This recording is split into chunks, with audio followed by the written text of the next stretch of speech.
Halo saudara, Sapa Jatim kembali hadir ke hadapan Anda bersama dengan saya Vina Putri. Badan Gizi Nasional atau BGN tetap mendistribusikan makan bergizi gratis selama bulan puasa atau Ramadan. Badan Gizi Nasional telah menyiapkan 4 skema pembagian MBG selama Ramadan. Seperti apa skema dan menu yang diberikan? Kita bahas di program Sapa Jatim. Di studio sudah hadir narasumber Bapak Teguh Bayu Wibowo, pendamping koordinator regional Provinsi Jawa Timur. Apa kabar Pak Teguh? Alhamdulillah baik Mbak Vina. Alhamdulillah, terima kasih sudah hadir di studio Kompas TV Jawa terima Timur. kasih banyak. Pak, ini kan BGN menyebutkan bahwa ada 4 skema pendistribusian MBG selama bulan puasa ini. Ya. Ini bisa dijelaskan seperti apa skema-skema itu? Ya, jadi sebenarnya Mbak Vina, sesuai dengan SE kami, Kepala Badan sudah menyebarkan di seluruh Indonesia SE nomor 3 tahun 2026, itu memang ada 4 skema. Tapi khususnya di distribusi ke anak sekolah itu hanya 3 skema Mbak. Jadi ada bundling 3 hari, itu bagi sekolah-sekolah yang libur. Jadi 3 hari paket kemasan, terus ada take away. Take away itu bisa dikirim ke rumah, tapi satu titik seperti halnya kayak 3B di Posyandu, atau pengambilan langsung ke SPPG. Ini semua dikoordinasikan di sekolah. Balik lagi SPPG dengan sekolah. Kalau sekolahnya masuk, kita tetap kirim 1 hari 1 kali ke sekolah. Itu sih Mbak. Terus yang alternatif keempat itu alternatif dengan 3B. 3B itu balik lagi normal seperti biasanya, banding 3 hari, tetapi di hari pertama tetap menu basah. Seperti itu. Oke, baik. Nah Pak, ini berarti ada penyelesaian waktu distribusi dan juga menunya kah? Ya, kalau waktunya itu tetap kita koordinasi dengan sekolah Mbak. Jadi sekolah memintanya pagi, ya kita kirim pagi. Kita mintanya siang, kita kirim siang, tergantung sekolahnya. Seperti itu. Kalau untuk distribusi 3B, kita semua mengirimnya seperti biasa di jam 9 atau jam 10. Oke, berarti intinya ini ada yang bisa kirim pagi begitu ya Pak ya? Untuk Bisa. MBG-nya Ya. ini. Oke, jadi untuk pembagian tetap di pagi hari, siang hari, kemudian untuk sore harinya apakah juga ada? Jadi gini Mbak, untuk sesuai dengan SE nomor 3 tahun 2026, itu sebenarnya kita ada khusus SPPG khusus pondok pesantren, ada SPPG khusus mitra aglomerasi. Nah, SPPG pondok pesantren ini boleh distribusi makanan di saat buka puasa. Ini khusus. Jadi SPPG yang ada di kawasan pondok pesantren. Tetapi SPPG yang di aglomerasi itu kita distribusikan tote bag atau kemasan sehat. Nah, jadi bisa dikoordinasikan ke sekolah, bisa pagi atau siang hari. Bukan saat sahur atau bukan saat buka puasa. Baik. Ini yang di media sosial kan lagi heboh sepertinya. Itu ya sudah disampaikan begitu, tergantung sekolahnya juga ada yang khusus seperti itu. Betul. Bisa dikirimkan ke sore hari maksud Betul. kami. Nah Pak, ini menu apa sih yang disiapkan selama bulan puasa ini Pak? Pastinya ada perbedaan dong ya dengan sebelum bulan puasa seperti itu untuk menu-menu MBG-nya. Ini mungkin seperti apa menunya? Jadi gini Mbak Vina, menu-menu yang sudah khusus Ramadan, kami mendapatkan arahan dari pimpinan juga sesuai dengan SE nomor 3 tahun 2006 itu berbentuk kemasan sehat. Kemasan dalam arti bukan kemasan plastik, tapi kemasan yang sudah diolah oleh SPPG, tidak berupa UPF, Ultra Processed Food. Oke. Jadi contohnya itu ada telur ayam yang sudah direbus di SPPG, terus telur asin, terus dendeng kering, abon, terus ada lagi kurma itu opsional ya Mbak. Jadi bisa ditambahkan, bisa tidak, susu. Nah, seperti itu dikemas di dalam tote bag. Tote bag itu bahkan kita menyiapkan SPPG 1 hari 1 warna. Jadi besoknya harus ganti warna lagi. Jadi biar ganti-gantian. Oh, Biar kelihatan gantian Mbak. Jadi harus dicuci tote bagnya itu.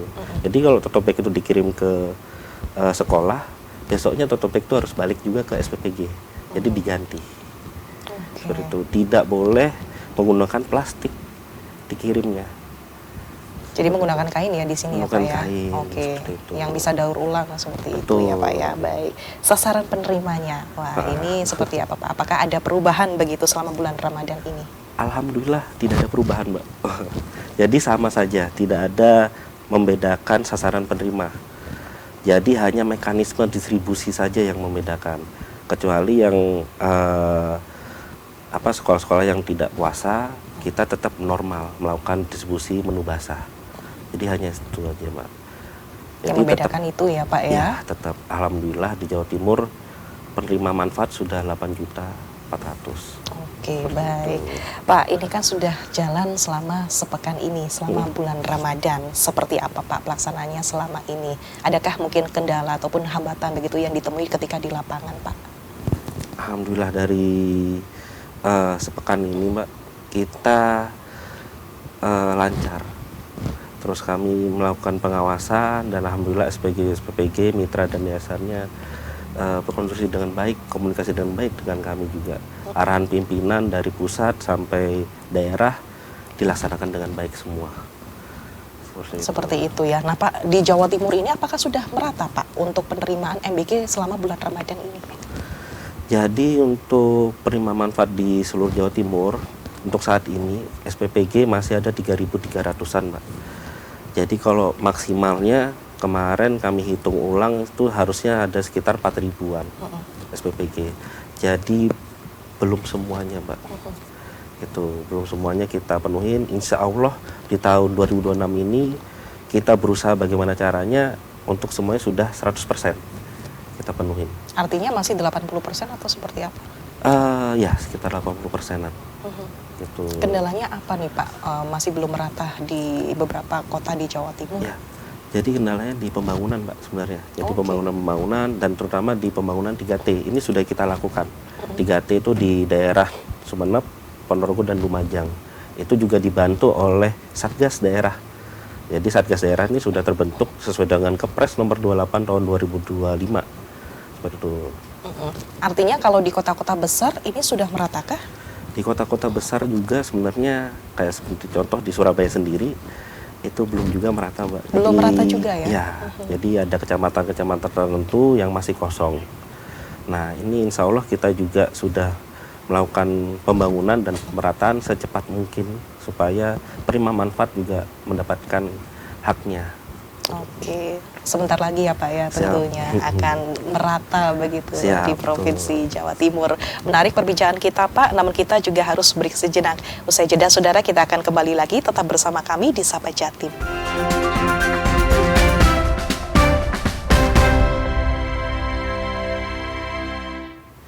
Terima kasih saudara Anda masih bersama kami di Sapa Jatim. Saya masih bersama dengan narasumber Bapak Teguh Bayu Wibowo, pendamping Koordinator Regional Provinsi Jawa Timur.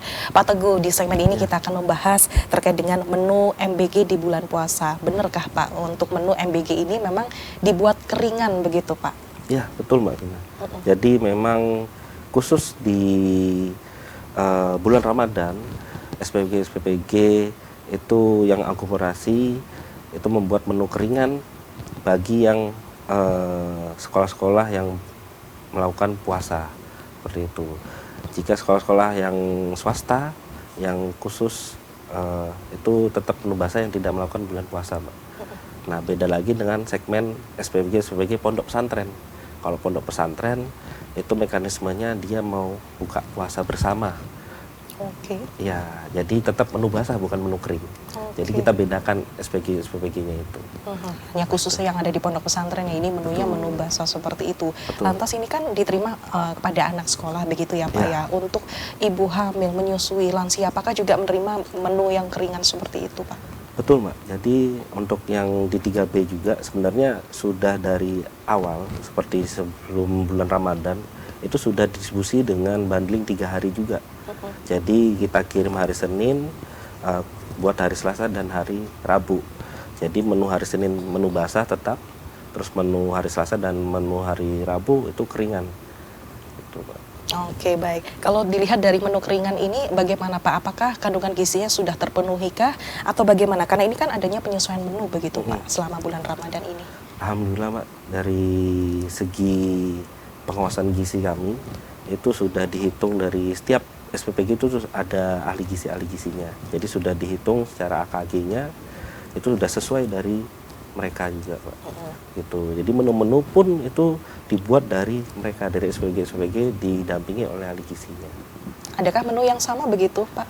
Kalau menu yang sama sebenarnya pasti ada ya, karena SPPG ini sudah ada 3.000-an, Pak, di seluruh Jawa Timur. Tapi bagaimana kita menekan dan supplier ini supaya UMKM lokal, seperti halnya roti. Roti itu kita tidak boleh branding yang kita beli, tetapi memanfaatkan UMKM lokal yang ada di sekitar SPPG. Betul. Jadi ini memanfaatkan UMKM lokal seperti itu ya, Pak ya. Ya, ini juga betul. menyejahterakan ekonomi mereka juga ya, Pak, Betul. untuk para pelaku UMKM. Betul. Pak, ini kan selama bulan puasa ini kan kita tidak tahu apakah anak-anak ini juga bisa request, kirim masukan begitu untuk teman-teman SPPG begitu untuk menu dari MBG ini kan selama sebelum bulan puasa kemarin nih, Pak. Ini kan ada anak-anak yang mungkin bisa request ataupun memilih menu begitu ya, Pak ya. Nah, di bulan puasa ini seperti apa, Pak, untuk anak-anaknya ini? Apakah boleh untuk request menu begitu, Pak? Sangat boleh, Mbak. Sangat boleh ya? Jadi anak-anak ini sebenarnya sebelum bulan puasa banyak surat cinta yang datang di ompreng, Mbak. Baik. Wah, itu sangat kepala-kepala SPPG, bahkan petugas-petugas relawan kami yang selalu berjuang tiap harinya itu senang. Jadi mereka itu bekerja keras, ada hikmahnya istilahnya. Nah, di bulan puasa sendiri boleh adik-adik mengirimkan surat itu juga lewat tote bag itu atau lewat DM Instagram SPPG. Jadi Instagram, TikTok, di media sosial itu semuanya kita berintegrasi di sana, atau bisa lewat PAC sekolah, koordinasi sekolah itu juga bisa request menu.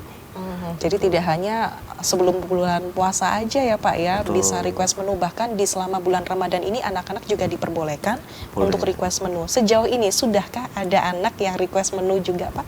Alhamdulillah sudah ada pastinya. Sudah ada. Tapi tidak semua menu yang kita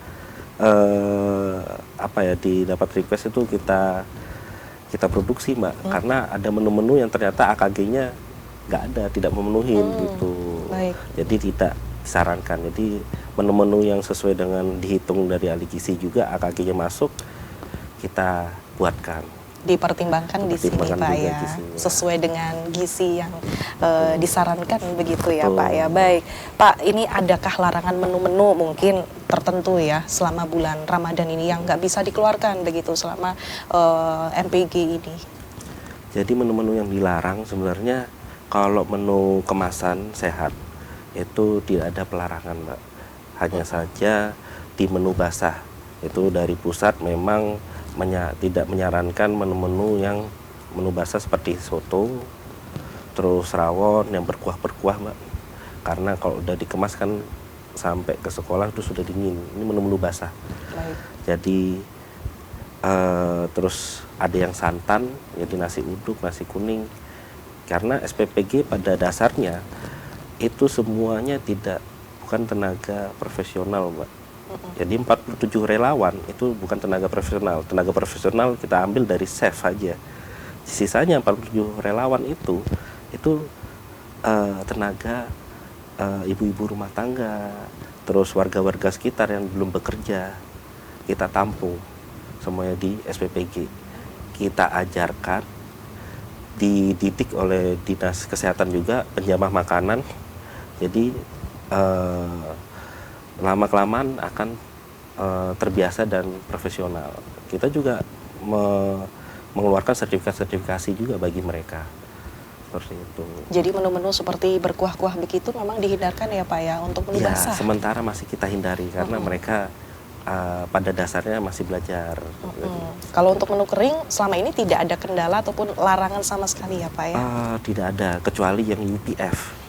Ya, seperti itu, Pak. Oke, Pak, ini terkait dengan anggaran, apakah tetap sama ataukah menyesuaikan juga nih, Pak? Kalau anggaran, alhamdulillah dari awal kita terbentuk, Mbak, terbentuk di Perpres 83 tahun 2024 sampai Perpres 115 tahun 2025 tidak ada perubahan. Oke. Alhamdulillah tetap konsisten anggaran kami. Jadi anggaran ini sebenarnya kalau di media sosial sekarang lagi rame nih. Ya. Dihitung-hitung semua ya kan, dibuka dihitung. Nah, sebenarnya anggaran kita terdiri dari tiga. 15.000 itu dibagi tiga, 10.000, 8.000. 10.000 dan 8.000 ya Mbak. 10.000 itu khusus kelas 4 SD sampai dengan ibu hamil, kategorinya itu. Plus untuk 8.000 itu khusus dari TK, balita, TK sampai kelas 3 SD. Itu 8.000 di bahan baku. Sisanya 3.000 itu khusus operasional dapur, jadi bensin, mobil, gaji relawan, terus sama bayar listrik dan air. Terus 2.000 untuk infrastruktur mitra. Jadi selama ini alhamdulillahnya sebenarnya bagian ini tidak membangun dapur, Mbak. Kita bekerja sama dengan pihak-pihak mitra swasta dan yayasan.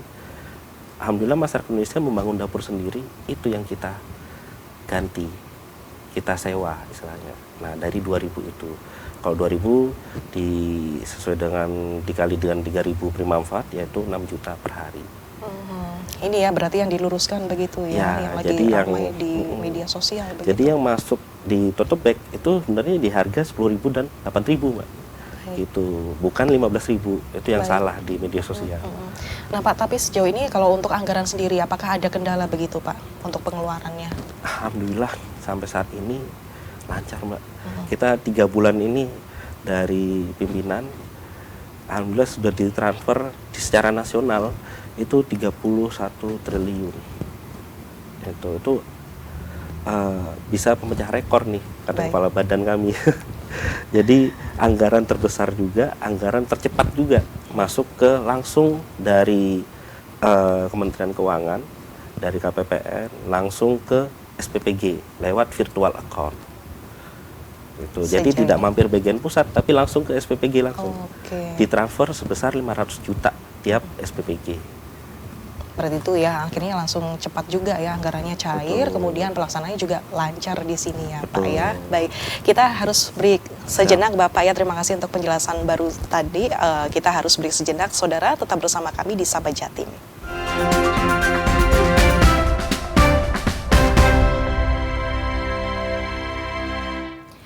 Anda masih bersama kami saudara di Sapa Jatim. Saya masih bersama dengan narasumber Bapak Teguh Bayu Wibowo, pendamping koordinator regional Provinsi Jawa Timur. Pak, mau tanya nih terkait dengan pendistribusian MBG. Ini kan selama Ramadan sudah dijawab tadi ya Pak, sudah dijelaskan. Sebentar lagi untuk libur Lebaran. Nah, ini seperti apa Pak untuk skemanya dan juga cuti bersama? Kalau sesuai dengan perintah Mbak SE nomor 3 tahun 2026 yang diterbitkan dari kepala badan kami, itu tanggal 18 sampai tanggal 24 kita tidak melakukan distribusi ke prima manfaat. Jadi sebelum tanggal itu SPPG sudah melakukan bundling 3 hari saja. Tapi di tanggal 18 sampai 24 kita memang tidak distribusi. Memang benar-benar libur sudah. Libur ya. Betul. 18 sampai tanggal 24. Ya. Untuk pendistribusian kembali dilaksanakan lagi setelah tanggal itu. Setelah masuk ya? Sekolah seperti biasa. Oke. Berarti di sini mengikuti untuk jadwal sekolah dari anak sekolah? Betul, sesuai dengan anak sekolah. Dan pondok pesantren ada segmennya sendiri nanti. Oh, mengikuti juga ya. Betul. Kalau dari pondok pesantren begitu Bapak ya. Dan ini juga kalau untuk ibu hamil lansia juga apakah sama juga Pak? Kalau ibu hamil dan lansia sama, tanggal 18 sampai tanggal 24 kita tidak distribusi juga. Seperti itu. Sisanya nanti setelah tanggal itu kita normal kembali. Serentak artinya di sini begitu ya Pak ya. Baik, tujuan besar tetap mendistribusikan MBG selama bulan Ramadan ini apa sih Pak? Jadi tujuannya itu menjaga besar menjaga gizi anak, Mbak.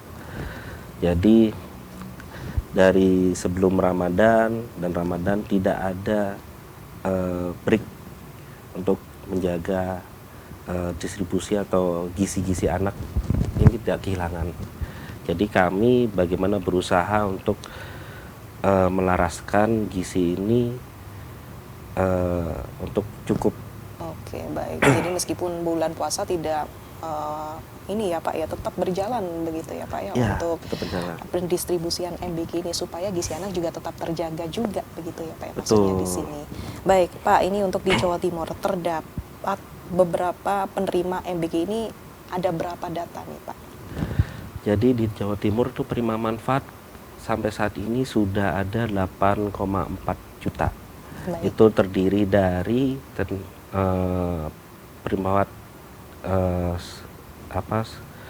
sekolah itu sekitar 7 jutaan, dan sisanya 1,3 juta itu ada di non peserta didik. Jadi 7 juta itu peserta didik, 1,3 juta non peserta didik. Non peserta didik itu terdiri dari 3B. 3B itu ibu hamil, ibu menyusui dan balita, plus guru dan tenaga pendidik lainnya yang sudah terdaftar di sekolah. Seperti itu. Adakah mungkin dari pihak sekolah begitu yang ingin mengajukan begitu di sekolahnya kok belum dapat atau belum menerima MBG begitu, adakah seperti itu, Pak? Sebenarnya banyak, Mbak. Sampai juga kami di daerah-daerah tertentu ada anak-anak yang menyatakan ke bupati dan wali kota belum dapat nih gitu. Tapi bagaimana caranya? Sebenarnya sesuai dengan juknis kami di 401 itu serta Perpres 115 tahun 2025, SPPG itu distribusinya itu 6 kilo, radius 6 kilo dari SPPG atau 30 menit jaraknya. Kalau lebih dari itu sebenarnya kita tidak boleh. Itu kenapa seperti itu? Karena kita menjaga kualitas makanannya, Mbak. Kalau lebih dari itu kami takutnya kualitas makanannya berkurang. Makanya ada sekolah-sekolah yang belum terjangkau. Tuh, makanya kita tugas kami juga di daerah bagaimana caranya supaya daerah-daerah yang belum terjangkau ini ada SPPG di sana. Terkait dengan kendala bangunan juga ya Pak, di situ. Siap, betul. Itu Karena juga jadi pertimbangan ya? Iya, betul, Mbak. Jadi memang di Perpres itu jarak SPPG ke prima manfaat yaitu radius 6 kilo atau 30 menit. Baik. Nah Pak, ini kan selama bulan Ramadan, ini kan biasanya kan dari teman-teman SPPG ini melakukan sudah mulai memasak begitu jam 2 pagi misalkan seperti itu ya Pak ya. Dini hari sudah mulai. Kalau di bulan Ramadan ini seperti apa Pak untuk jam-jamnya? Kalau di Ramadan kita juga menyesuaikan jamnya ya, Mbak. Kalau jam 2 dini hari itu sebenarnya udah pasti. Sudah pasti ya? Udah pasti. Jadi juga relawan kadang sahur juga. Ada Baik. sebagian relawan yang sahur di SPPG gitu kan. Jadi kami juga menyesuaikan tadi, Mbak. Balik lagi menyesuaikan dengan koordinasi dengan sekolah. Mau diantarnya pagi atau siang. Jadi kita balik lagi SPPG mungkin ada yang tidak jam 2, ada dibaliknya jam 3 atau jam 4, tergantung proses distribusi yang dikirim. Kita menjaga kualitas makanannya ini dikonsumsi kalau bisa 6 jam maksimal setelah masak, seperti itu. Kalau untuk makanan kering apakah juga sama? Kalau makanan kering sudah beda, Pak. Jadi Beda lagi ya? Beda lagi, itu sudah bisa dikonsumsi kalau maksimal di buka puasa. Itu sudah kita perhitungkan semua sesuai dengan standar gizi yang ada. Oke, jadi sekali lagi ini adalah mengikuti untuk penerima sekolahnya itu tadi. Ya, dikoordinasikan dengan pihak sekolah itu juga. ya Pak ya. Baik, mungkin yang terakhir nih Pak, adakah pesan-pesan begitu ya Pak untuk para penerima ataupun pihak sekolah, bahkan pesan-pesan mungkin untuk 3B tadi begitu Pak. Mungkin monggo bisa disampaikan. Siap. Untuk pesan-pesannya, Mbak, kalau bisa anak-anak tolong habiskan juga makanannya. Ada yang tidak habis di sini Pak? Kalau penuh basah kebanyakan sayur, Mbak. Oke. Itu yang tidak habis ya Pak ya? Iya, jadi Baik. memang food waste ya kita itu selalu kembali ke SPPG. Kita timbang, kita hitung, ternyata anak-anak zaman sekarang tuh susah sekali makan sayur.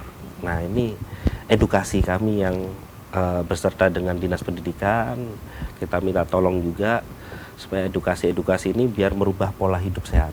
Jadi kedepannya generasi emas juga akan terbentuk. Jadi makanan dihabiskan, terus kalau bisa makanan-makanan yang kurang bisa dikomunikasikan lewat SPPG atau bisa call center kami, Mbak. Jadi di pusat sudah ada call center namanya Sagi, itu bisa telepon 127. Maksudnya makanan yang kurang di sini seperti apa ya Pak ya? Jadi makanan yang kurang ada, misalnya dihitung-hitung, wah ini komplain nih gitu kan. Jadi bisa lewat SPPG, bisa komplain langsung ke SPPG. Misalnya anak-anak ini ada yang telurnya satu ada telurnya, satu di tote bag kok nggak ada telurnya. Wah, ada ya kendala seperti iya, itu Pak kadang ya? kadang ada yang terlewat sedikit Mbak, tapi bisa dikomunikasikan lewat SPPG. Kalau misalnya komplain ke pusat juga bisa lewat SAGI, call center kami 127. Oke. Itu sudah resmi dari pusat sana. Pesan-pesannya di sini adalah ditekankan untuk makanan basah, terutama untuk menu sayur ya Pak ya. Betul. Baik. Untuk menu kering juga kalau bisa dimakan sendiri ya Pak. Oke. Kalau dibawa pulang kan kadang dikasih ke kakaknya atau ibunya, itu kalau bisa dikonsumsi sendiri saja agar gizinya juga langsung terpenuhi ke diri sendiri. Oke, selama ini Bapak menemui di lapangan itu maksudnya tidak dikonsumsi sendiri pada si anak itu atau sasaran tersebut? Kadang kita mengedukasi anak-anak yang terutama masih TK ya Mbak, karena TK ini agak kadang nggak habis, dihabisin sama ibunya. Kita melihat sendiri ya. Baik. Kadang gitu Mbak, jadi kita juga edukasi ke wali murid, kadang Bu kalau bisa ini khusus anak ya, kita sudah ada takarannya Mbak. Gak mungkin karena takaran TK sama anak SMA itu berbeda ya Mbak. Jadi udah ada takarannya sendiri, lebih sedikit. Tapi kadang juga ibunya nih pingin nyicip. Oke, baik. Di situ yang agak, wah kok ibu malah yang gizinya baik ini nantinya. Baik, terima kasih Pak. Mudah-mudahan tersampaikan nanti ya Pak ya untuk pesan-pesannya buat masyarakat juga. Terima kasih sekali lagi Bapak untuk penjelasan dan juga waktunya. Dan saudara, untuk pendistribusian makan bergizi gratis selama bulan puasa ini diharapkan bisa dilaksanakan dengan baik. Bukan terkait proses dan waktu pendistribusiannya, namun yang terpenting adalah pemenuhan gizi bagi penerimanya. Saya Vina Putri pamit beserta kru yang bertugas mengucapkan terima kasih atas kebersamaannya. Sampai jumpa di episode Sapa Jatim berikutnya.